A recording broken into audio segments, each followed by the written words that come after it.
Baiklah, Assalamualaikum warahmatullahi wabarakatuh. Perkenalkan, saya Ridli Setiawan dan 1151908. Pada kesempatan kali ini, saya akan memaparkan materi sekaligus study case mengenai proses sosial dan interaksi sosial dalam pengelolaan sumber daya hutan di mata kuliah Sosiologi Kehutanan ini. Langsung saja, yang pertama, proses sosial dari Gilin dan Gilin 1994. Proses sosial merupakan cara-cara berhubungan yang dapat dilihat apabila seseorang atau sekelompok orang yang saling bertemu dan menentukan sistem serta bentuk-bentuk hubungan tersebut. Berikutnya adalah sistem sosial. Nah, diambil dari buku Jabal Tarif Ibrahim yang berjudul Sosiologi Pedesaan. Beliau mengatakan bahwa sejumlah kegiatan atau sistem sosial itu merupakan sejumlah kegiatan atau sejumlah orang yang mempunyai hubungan timbal balik relatif konstan. Hubungan sejumlah orang dan kegiatan yang tersebut berlangsung secara terus-menerus. Nah, apabila diilustrasikan, sistem sosial seperti pada gambar di bawah ini, yang mana terdapat sistem dan juga subsistem dan juga adanya hubungan atau interaksi di antara subsistem tersebut. Jadi kita mengambil contoh misalnya yaitu ketika dosen dan mahasiswa sedang belajar di kelas. Nah, anggaplah satu kelas itu merupakan sebuah sistem dan subsistemnya merupakan dosen dan juga mahasiswa yang ada di dalamnya, dan juga maka akan terjadi interaksi dan juga hubungan yang saling tergantung di antara subsistem tersebut. Nah, dari ilustrasi sistem sosial ini dapat ditarik kesimpulan atau tiga hal pokok yang dapat diketik, yaitu dalam sistem sosial ada sejumlah orang dan kegiatannya. Dalam susun sistem sosial juga orang-orang dan kegiatan itu berhubungan secara timbal balik. Hubungan timbal balik dalam suatu sistem sosial itu bersifat konstan. Kemudian pendekatan sistem yang dikembangkan oleh Bloom dalam memahami sistem sosial yaitu ada dua. Yang pertama, manusia sebagai makhluk sosial yang memiliki rangsangan psikologis terdiri dari subsistem fisik, mental, dan sosial. Dalam konteks kesehatan Bloom, dikembangkan tiga dimensi dalam menilai status kesehatan seseorang, yaitu kesehatan fisik, mental, dan juga sosial. Ilustrasinya dapat dilihat pada gambar di sebelah kiri. Selanjutnya ada sistem sosial, struktur sosial, dan juga interaksi sosial. Apa itu sistem sosial? Sistem sosial itu terjadi melalui interaksi antara individu dalam masyarakat, karena masyarakat merupakan sistem yang terorganisasi sehingga interaksi yang terjadi akan memiliki suatu pola. Nah, menurut pendapat Schaeffer 2006 dan juga Mason 1989. Kalau struktur sosial yaitu merupakan hubungan antara status atau peranan yang relatif mantap. Mantap itu terjadi secara terus-menerus. Pola interaksi yang mantap itu terdiri dari relasi-relasi sosial hierarkis dan pembagian kerja tertentu yang ditopang suatu kaidah, peraturan, dan juga nilai masyarakat. Dari Sukanto 1982. Nah, interaksi sosial sendiri merupakan hubungan sosial dinamis yang berkaitan dengan hubungan antara perorangan dengan kelompok maupun antar kelompok menurut Gilin dan Gilin 1954. Selanjutnya, interaksi sosial itu adalah merupakan syarat utama terjadinya aktivitas sosial dan hadirnya faktor-faktor sosial yang terjadi di masyarakat. Interaksi sosial ini dimulai ketika dua orang bertemu dan menyebarkan kesadaran perubahan perasaan atau syaraf orang yang bersangkutan. Contohnya bisa dilihat pada layar. Ketika orang-orang bertemu, walaupun mereka tidak saling bicara atau tidak saling menukar tanda-tanda, interaksi sosial tersebut tetaplah terjadi. Kenapa? Hal itu dikarenakan masing-masing dari mereka akan sadar adanya pihak lain yang dapat menyebabkan perubahan-perubahan dalam perasaan maupun syaraf orang-orang yang bersangkutan. Misalnya kayak seperti kita sadar akan perubahan bau keringat seseorang, atau sesuatu yang berjalan, atau minyak wangi seseorang, dan lain-lain. Selanjutnya ada proses terjadinya interaksi sosial. Syarat-syarat terjadinya interaksi sosial itu ada tiga, yaitu kontak sosial, komunikasi sosial, dan juga tindakan sosial. Yang pertama ada kontak sosial, yaitu merupakan hubungan antara satu pihak dengan pihak lain yang menjadi awal terjadinya interaksi sosial, dan masing-masing pihak saling beraksi dan bereaksi satu sama lain dan tidak harus berhubungan fisik. Nah, ada dua cara untuk melakukan kontak sosial itu, yaitu kontak sosial langsung dan juga kontak sosial tidak langsung. Kalau kontak sosial langsung itu kontak yang dilakukan langsung oleh komunikator secara langsung pada komunitas. Tapi kalau misalnya yang tidak langsung tuh apabila komunikator itu menyampaikan pesan melalui perantara pihak ketiga. Selanjutnya ada tindakan sosial, yaitu perilaku seseorang atau individu maupun kelompok yang dapat memberikan dampak pada orang lain. Dampak tersebut baik kepada individu maupun kelompok, baik positif maupun negatif. Nah, tindakan individu itu sendiri dapat dibedakan menjadi 4 macam menurut Max Weber, yaitu ada tindakan rasional instrumental, ada tindakan rasional berorientasi nilai, ada tindakan tradisional dan juga tindakan efektif. Selanjutnya ada komunikasi sosial. Apa itu komunikasi sosial? Yaitu lebih ditekankan kepada bagaimana suatu pesan itu diproses dan bagaimana pesan itu dapat berjalan dengan baik. Contohnya itu ketika manusia pertama kali bicara menggunakan bahasa, yaitu bagaimana caranya kita dapat menyampaikan pesan terhadap orang lain dan juga berinteraksi satu sama lain, yaitu dengan menggunakan bahasa. Selanjutnya ada faktor-faktor pendorong terjadinya interaksi sosial. Nah, di sini ada beberapa faktor pendorongnya. Yang pertama ada faktor dari dalam diri seseorang itu sendiri, yaitu ada dorongan kodrati sebagai makhluk sosial dan juga dorongan untuk memenuhi kebutuhan. Terakhir ada dorongan untuk mengembangkan diri dan mempengaruhi orang lain.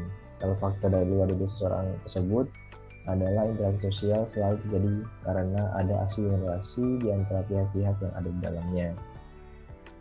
Faktor selanjutnya ada atas dasar jumlah, yaitu dibagi menjadi 3, ada individu dengan individu, individu dengan kelompok, dan juga kelompok dengan kelompok. Kalau individu dengan individu contohnya saja seperti bercakap-cakap, jabat tangan, tegur sapa, dan lain-lain. Kalau individu dan kelompok itu seperti guru yang sedang mengajar, atau pembicara seminar, atau juga seperti pimpinan pimpinan yang sedang pidato gitu. Kalau kelompok dengan kelompok bisa seperti debat kelompok atau pertandingan turnamen sepak bola atau perang dan lain-lain. Selanjutnya ada faktor atas dasar proses terjadinya bagi yaitu imitasi, identifikasi, sugesti, dan simpati. Imitasi adalah kegiatan atau tindakan meniru orang lain seperti tingkah laku, kebiasaan, dan gaya hidup atau gaya bicaranya. Identifikasi itu cenderung atau keinginan seseorang untuk menjadi sama dengan pihak seolah-olah dirinya itu orang lain. Kalau sugesti itu pendapat atau pandangan yang diberikan kepada seseorang atau kelompok. Sedangkan simpati itu rasa atau ikut merasakan, dalam kata lain kemampuan seseorang untuk merasakan seolah-olah dirinya itu seperti orang lain. Kemudian bentuk-bentuk interaksi sosial. Pertama ada asosiatif, yaitu bentuk-bentuk interaksi yang bersifat menyatukan anggota-anggota masyarakat. Di sini ada 4 bentuknya, yaitu pertama kerjasama. Kerjasama itu merupakan suatu usaha bersama antar orang perorangan atau kelompok untuk mencapai suatu tujuan tertentu. Nah, bentuk-bentuk kerjasama itu bisa dilihat, yaitu seperti ada kerukunan, kooptasi, mediasi, koalisi, dan lain-lain. Bentuk yang kedua ada akomodasi. Akomodasi itu merupakan suatu cara untuk menyelesaikan pertentangan tanpa menghancurkan pihak lawan, sehingga lawan itu tidak kehilangan kepribadiannya. Nah, bentuk-bentuknya itu seperti mediasi, konsolidasi, toleransi, adjudikasi, dan lain-lain. Bentuk yang ketiga ada asimilasi. Nah, asimilasi ini tandai dengan usaha dari orang atau kelompok manusia untuk mengurangi perbedaan-perbedaan yang ada. Asimilasi timbul apabila ada yang pertama kelompok-kelompok manusia yang berbeda kebudayaannya, orang perorangan bergaul secara langsung dan intensif untuk waktu yang lama. Yang ketiga, kebudayaan-kebudayaan dari kelompok-kelompok manusia tersebut masing-masing berubah dan saling menyesuaikan diri. Jadi semacam penyatuan budaya. Selanjutnya adalah akulturasi, hampir sama dengan yang tadi, yaitu dua kebudayaan yang hidup berdampingan secara damai. Hal ini terjadi karena dengan asimilasi terdapat proses penerimaan dan juga pengalihan unsur-unsur kebudayaan suatu kelompok lain dengan tidak menghilangkan ciri dari budaya masing-masing kelompok asalnya.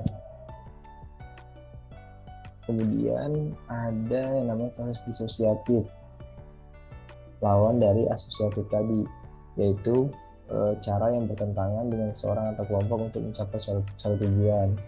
Nah, kalau bentuk-bentuk prosesnya itu sebagai berikut, yaitu ada persaingan, yang merupakan proses sosial di mana ada dua pihak atau lebih yang saling berlomba dan berbuat suatu untuk mencapai suatu kemenangan. Persaingan dapat juga terjadi apabila pihak menginginkan sesuatu dengan jumlah yang sangat terbatas. Yang kedua ada kontravensi. Bentuk kontravensi yaitu bentuk proses sosial yang berada di antara persaingan dan pertikaian. Hal ini ditandai dengan sikap ketidakpastian, keraguan, penolakan yang tidak diungkapkan secara terbuka sehingga terjadi pertikaian seperti tidak senang, benci, atau fitnah. Kemudian ada pertentangan atau konflik yang merupakan suatu proses sosial di mana individu atau kelompok yang berusaha memenuhi tujuannya dengan jalan menentang pihak lawan, yang disertai biasanya dengan ancaman ataupun kekerasan. Selanjutnya masuk ke studi kasus. Di sini saya mengambil jurnal yang berjudul Interaksi Masyarakat Sekitar Hutan Terhadap Pemanfaatan Lahan Taman Hutan Raya Wan Abdul Atsman. Nah, ini tulis oleh Liliana Christine, Romi Kurnianti, dan juga Hari Kaskoyo. Dari jurnal tersebut didapatkan bahwa pertama, tingkat interaksi masyarakat seperti pada layar, yaitu tingkat interaksi yang terjadi tergolong sedang. Mengapa demikian? Karena pengelolaan hutan di sana itu masih frekuensi pengelolaannya itu masih sekitar 3-6 jam per hari. Terus juga di sana itu kegiatannya dari pagi dan pada siangnya istirahat dan makan, kemudian kembali lagi pukul 13.30 untuk melanjutkan pekerjaan yang belum selesai tadi. Untuk akses untuk transportasi sendiri, mereka kebanyakan menggunakan motor hingga sampai daerah yang curam. Setelah itu mereka lanjutkan dengan jalan kaki gitu. Jadi tingkat interaksi masyarakatnya masih tergolong sedang. Kemudian ada pemanfaatan hutannya, yaitu ada hasil hutan kayu dan memang kayu. Nah, untuk hasil hutan kayu sendiri itu di sana tidak diperjualbelikan, jadi hanya untuk digunakan sehari-hari saja. Untuk hasil hutan kayunya bermacam-macam, ada kopi, pisang, jengkol, cengkeh, durian, kemiri, dan lain-lain. Nah, itu tidak hanya digunakan untuk keseharian saja, melainkan juga sebagai penghasilan masyarakat setempat. Selanjutnya, diketahui juga dari jurnal tersebut adanya interaksi masyarakat yang kuat. Namun hal tersebut sudah tidak lagi karena seperti penjelasan pada PowerPoint di layar, interaksi yang kuat itu dipengaruhi oleh kelompok tani hutan yang dibentuk pada tahun 2004. Namun sekarang itu sudah dinonaktifkan karena tidak adanya sosialisasi dan juga penyuluhan dari unit pelaksana teknis daerah atau PDD PUAR maupun dinas perhutanan. Padahal kegiatan tersebut dapat meningkatkan interaksi dan penghasilan dari masyarakat. Berarti interaksi masyarakat yang ada di sana itu sempat kuat, namun sekarang mulai menurun. Berikut merupakan contoh interaksi yang terjadi antara masyarakat dan juga hutan, di mana ada kegiatan penyerahan hutan di sana. Kegiatan itu ada seperti pemangkasan cabang pada tanaman coklat dan kopi yang dilakukan 3 bulan sekali. Terus ada penyiangan gulma atau rumput liar setiap 1 minggu 3 kali, permainan pisang yang dilakukan 2 minggu 1 kali, dan tanaman lainnya panen 1 tahun sekali seperti durian, cengkeh, jengkol, dan sebagainya. Adapun peralatan yang digunakan itu seperti golok, cangkul, arit. Nah, dari hal tersebut dapat dikatakan bahwa ketergantungan masyarakat desa Sididabi pada hutan mereka itu masih tinggi dikarenakan kebutuhan pada hasil hutan yang kualitas serta kualitasnya bergantung pada peliharaan hutan itu sendiri. Yang selanjutnya adalah pelestarian hutan. Nah, di sana masyarakat tuh melakukan penanaman tanpa adanya praktek pengelolaan hutan berbasis konservasi. Namun, walaupun demikian, masih terdapat budaya masyarakat yang menunjukkan bahwa upaya pelestarian dan pelindungan kawasan itu dengan tidak memburu hewan pengganggu tanaman dan lain-lain itu masih bisa dibilang dalam bentuk pelestarian hutan gitu. Jadi walaupun mereka tidak mempunyai ilmu langsung tentang basis konservasi, tapi budaya-budaya mereka itu sudah menunjukkan hal tersebut gitu.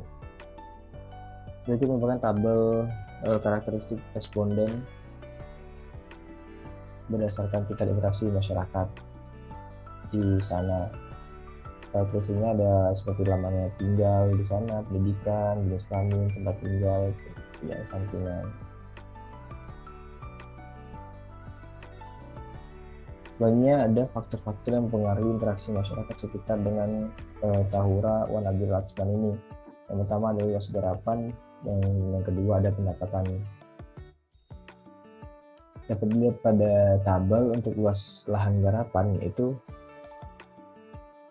tingkat interaksi yang paling tinggi terdapat pada luas garapan yang sedang. Mengapa demikian? Karena luas lahan garapan ini memotivasi masyarakat setempat untuk memenuhi kebutuhan hidup sehari-hari dengan cara memaksimalkan luas lahan garapan yang mereka miliki. Untuk pendapatan ini terdapat perbedaan, yaitu di mana ketika pendapatan seseorang itu rendah, maka dapat dilihat bahwa tingkat interaksi yang terjadi malah semakin tinggi. Sebaliknya, ketika pendapatan seseorang itu tinggi, tingkat interaksi dia terhadap hutan itu semakin rendah. Mengapa demikian? Sebenarnya besar kecilnya pendapat itu akan mempengaruhi pola pikir masyarakat dalam membatasi ketergantungan mereka terhadap mengolah hasil hutan gitu. Jadi ketika mereka sudah memiliki pendapatan tinggi, maka mereka tidak terlalu gencar untuk mengeksploitasi atau bukan mengeksploitasi, namun untuk mengelola hasil hutan tersebut. Karena pendapatan mereka bukan hanya dari hutan itu saja gitu. Sedangkan untuk pendapatan yang rendah, mereka harus memenuhi kebutuhan hidup tersebut dari pendapatan yang ada, maka tingkat interaksi terhadap hutan, pengelolaan hutan tersebut akan semakin tinggi. Hal ini juga diduga karena pada desa tersebut masyarakatnya tidak memiliki pekerjaan alternatif gitu. Dan juga pengetahuan masyarakat ini tentang mengolah hasil hutan untuk menjadi sesuatu yang bernilai ekonomis itu masih terlalu rendah. Kesimpulan dari pemaparan atau study case yang saya sebutkan tadi, yaitu tingkat interaksi masyarakat desa Sididabi itu terhadap lahan Tahura Wan Abdul Latsman dikategorikan sedang. Yang kedua, interaksi masyarakat dalam pengolahan dan juga pengawasan Tahura Wan Abdul Latsman itu dipengaruhi oleh luas lahan garapannya dan juga pendapatan. Oke, mungkin sekian yang bisa saya sampaikan. Lebih dan kurangnya saya mohon maaf. Semoga materinya bisa tersampaikan dengan baik dan juga dapat dipahami. Wassalamualaikum warahmatullahi wabarakatuh.